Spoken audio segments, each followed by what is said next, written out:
guys. So I'm Effie. My pen name is Ephraim Rinsky, because both Effie and Ephraim are kind of weird to people who don't live in this country.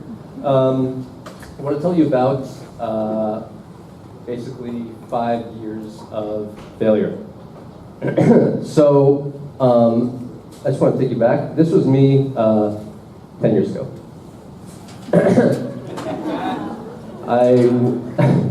I was playing xylophone with my feet and banjo with my hands. Basically what had happened was I just finished a master's degree, but as some of you might recall, the economy wasn't so hot in 2009. Basically, I just had no idea what I wanted to do with my life. I knew that I couldn't work in the field that I'd studied because I'd be miserable. So I had kind of a quarter-life crisis, and I started traveling around the world doing this. And believe it or not, this is before the fuck-up that I want to tell you about. So after about a year of this, I thought, hey, you know what? I'm a pretty good writer. I've got some pretty good stories. Why don't I write a best-selling novel about playing music on the street? So I moved to New York because that's where the publishing industry is. I thought it'd help me make some connections, and I got a job teaching in university in the afternoons, so I could write every morning. And it took me about a year, and I wrote a manuscript about playing music on the street and all my kinky stories. And I thought it would be a delight and an inspiration for readers of all ages. And as many agents were happy to inform me, it would not be. This is just one example of a rejection letter that I got. Just to quickly explain how the publishing industry works, if you want to get published in any kind of serious way, you need to have a literary agent. They kind of act as the filters for publishing houses. Unless you're a celebrity, if you send a manuscript directly to a publisher, there's absolutely no chance they'll read it. So the first step is you have to get an agent, and then they'll get you to the publisher. So, okay, first book was rejected. All right, fair enough. It's my first try. So I took another year or so, and I wrote another book, and I sent it out to agents, and didn't do so hot. This was a fiction novel about a religious cult that worshipped a waiter at an Italian restaurant. So, Thomas, this one's probably on me.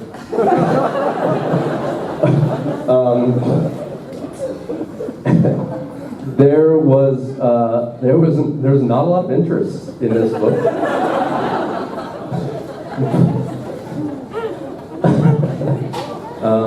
The rejections came pouring in, and for reasons that I'm still kind of hard pressed to, reasons I can't really exactly figure out. I thought, hey, okay, well, I guess I'll just give it another chance. Like the first two were practice, right? But obviously, now I get it, right? So I kept teaching, and I kept writing, and I don't know, maybe another year and a half later, I sent out another book. Oh, my emojis didn't come out very well. What are you gonna do? So this was my third full manuscript. This is my third manuscript. It was actually, I think it was kind of good. I sent it out. I actually signed with a literary agent, which was a big step up from the previous two books.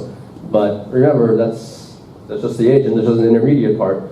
So what happened was she sent the book out to a lot of publishers, and there was a little bit of interest, but I mean, they all rejected it, obviously. But some of them had some constructive feedback, and so I talked to my agent. She's like, listen, I can't sell this as it is. Maybe if you change it drastically, I can sell it. So what choice did I have? Okay, so I took a fucking year, and I rewrote it. And I honestly can't remember if she got a chance to send it out to anybody because she changed careers after I finished that.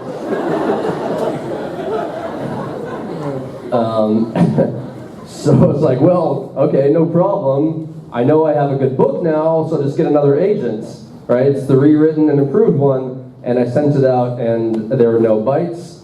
And I think this was many years after I decided on that street corner, hey, I'm going to write a best-selling novel, and this was pretty fucking low. I remember one moment specifically on the New York, 15 line, having an actual, you know how sometimes you see other people being crazy on the bus? It's pretty weird to suddenly open your eyes and realize you're the one, I'm pacing back and forth, punching seats, mumbling to myself.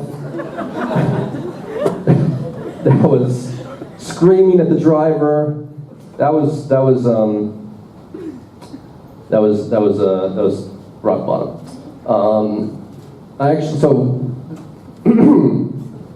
Okay, so where did I fuck up during this process? Now, I'm not going to pretend like this entire period was a waste. That would be very disingenuous.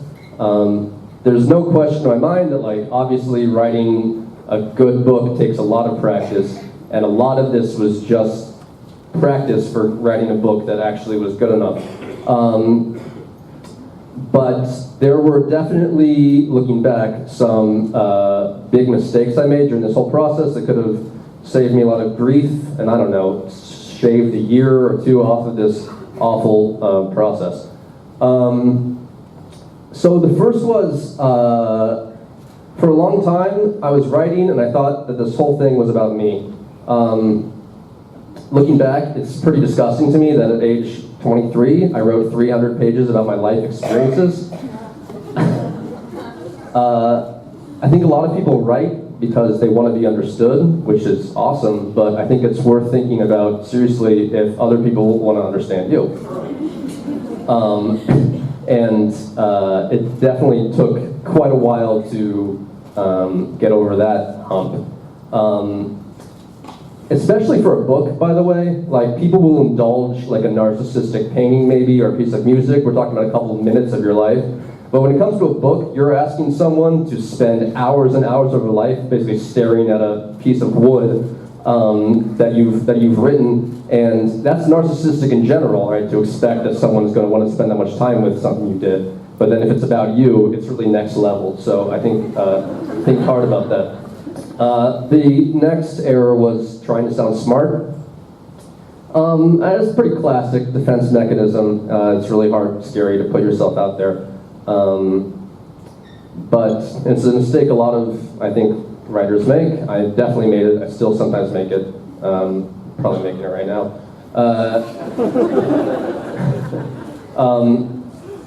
The real problem with trying to sound smart is that it gets in the way of two other very important goals of writing, and most art for that matter. One is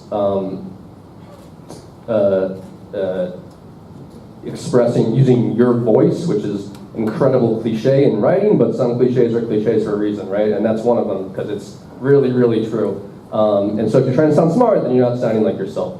And the second is that it just gets in the way of clarity, which should really be the goal, whether you're writing a technical blog or you're writing a fiction novel, your goal should be being as clear as possible.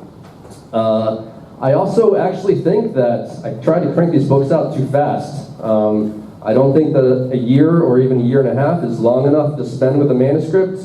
Looking back, I was really obsessed with getting the next hot, sexy thing that I'd finally figured out there, and I actually was going too fast with this, believe it or not. In the interest of time, the criticism thing, I think I got that figured out. So I'll skip that for now. And thank you very much.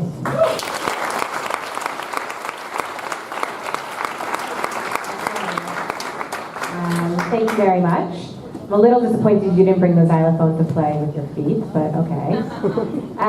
So my question is, why did you keep writing books if one after the other they were like, this is not good? yeah, so I've thought about this a lot because objectively it's a little bit kind of insane behavior. I think a lot of it is has to do with a certain part of my personality, which I think is probably thanks to my parents.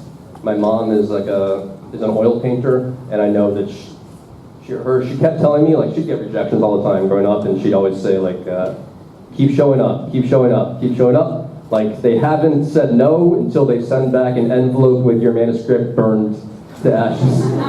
So I think that's a big part of it. It's sort of it's a kind of crazy belief in yourself, even if that is, looking back now, clearly I believed in myself too much too soon, but I wouldn't have gone through this process otherwise. Yes, okay, we have time for a short question. Yes? I'll repeat the question. What was different about the manuscript that actually got submitted? I mean, a lot. I think